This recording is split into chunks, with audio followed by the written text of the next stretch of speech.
Gente, atenção, atenção, porque jornalista da Globo News esquece que estava ao vivo e acaba entregando o grande esquema de Lula por trás da delação do Daniel Vorcaro contra o Flávio Bolsonaro. Um grande plano acabou de ser desvendado. Ele falou tudo, pessoal, e nós vamos mostrar aqui. Nós fizemos um corte desse trecho e realmente as informações que ele trouxe é muito tensa. Informações que jornalista militante da esquerda acabou soltando para todo o Brasil. Uma verdadeira vergonha. E realmente o Brasil não é para amadores. E você, acredita que nas eleições de 2026 Lula vai cair? Comenta aqui embaixo e sem mais delongas, bora direto para esse vídeo. Meus amigos, antes de continuar esse vídeo, por favor, eu já te peço, inscreva-se aqui no canal ativando o sininho das notificações.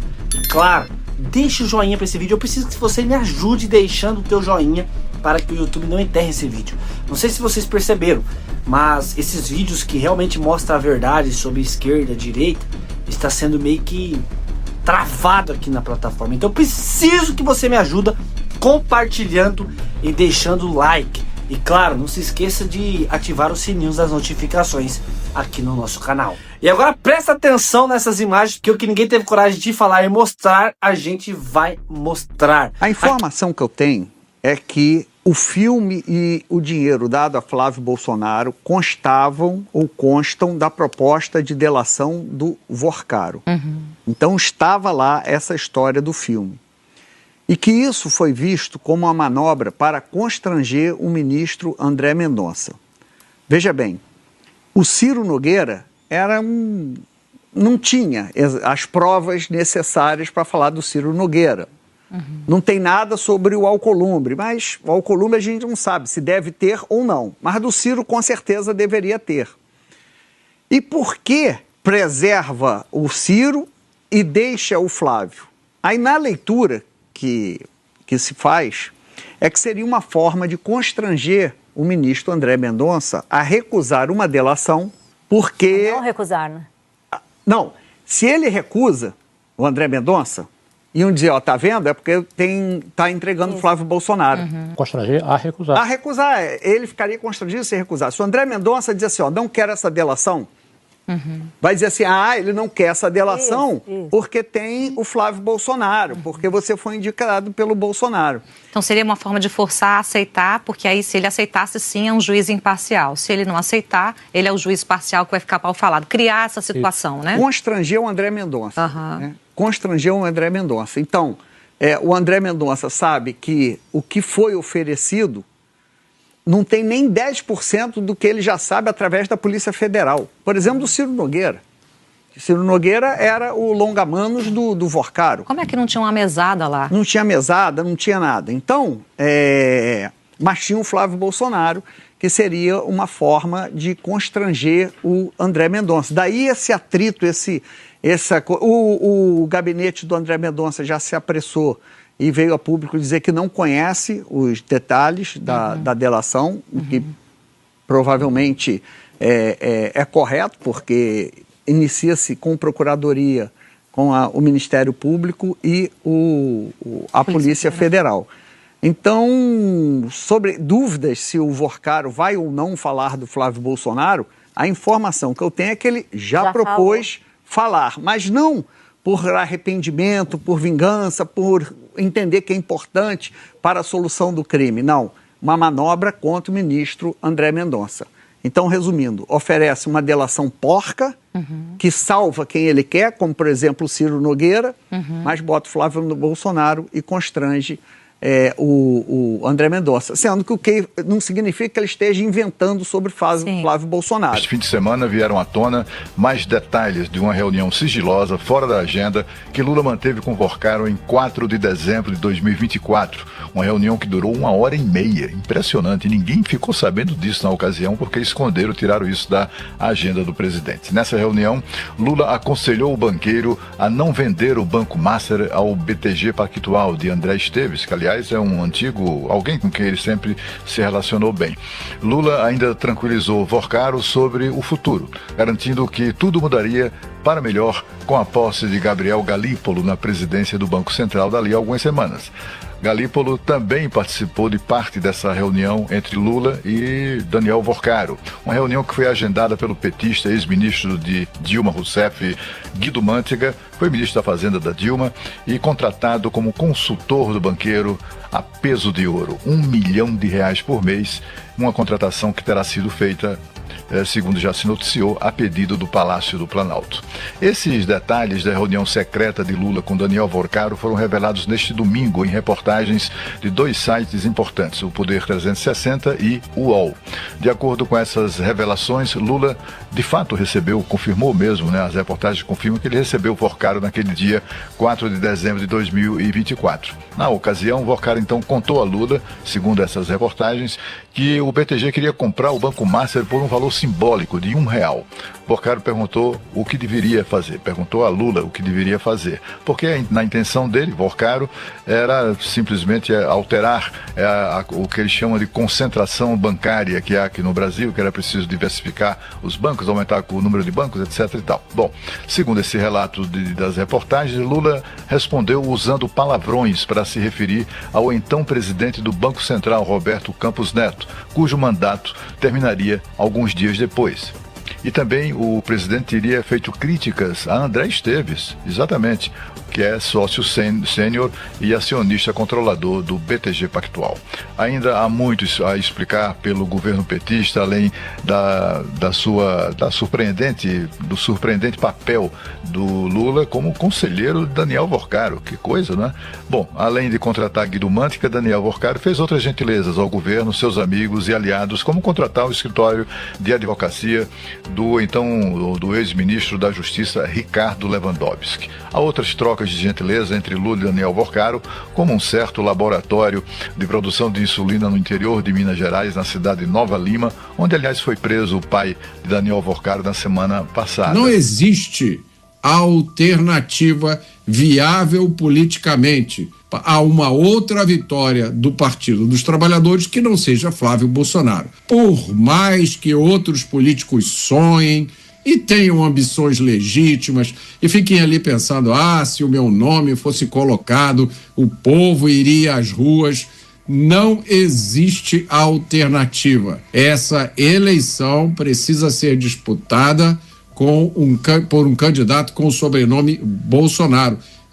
Essa decisão já foi tomada por Jair Bolsonaro, o maior líder político do Brasil da atualidade, que está fora do jogo, teve seus direitos políticos cassados, está preso por participação num golpe de Estado imaginário, mas Jair Bolsonaro decidiu, é o filho dele que vai disputar as eleições, Flávio Bolsonaro. Essa não é a melhor carta que a direita tem para essas eleições, é a única carta.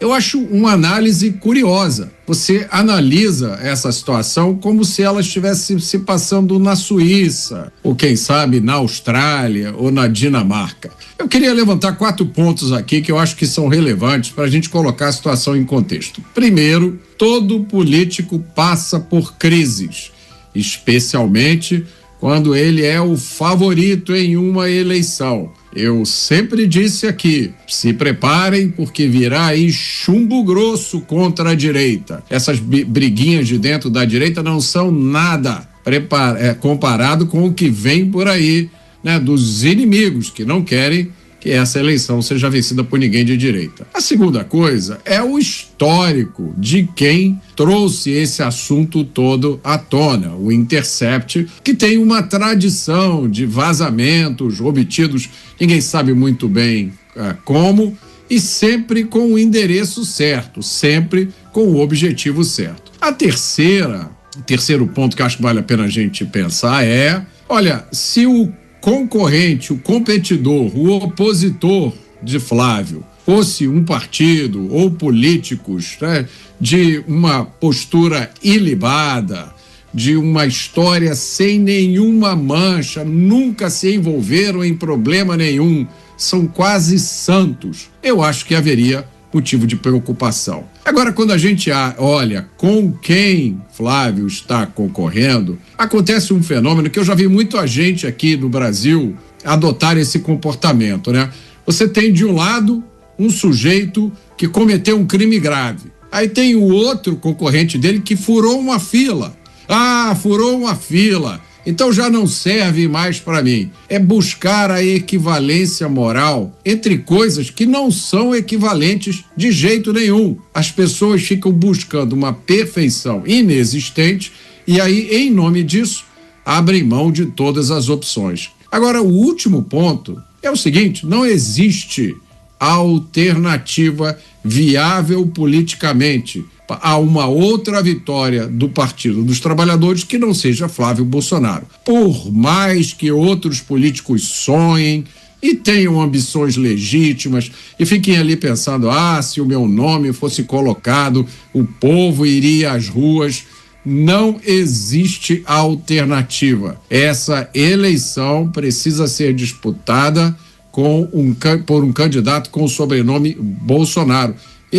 Essa decisão já foi tomada por Jair Bolsonaro, o maior líder político do Brasil da atualidade, que está fora do jogo, teve seus direitos políticos cassados, está preso por participação num golpe de Estado imaginário, mas Jair Bolsonaro decidiu, é o filho dele que vai disputar as eleições, Flávio Bolsonaro. Essa não é a melhor carta que a direita tem para essas eleições. É a única carta.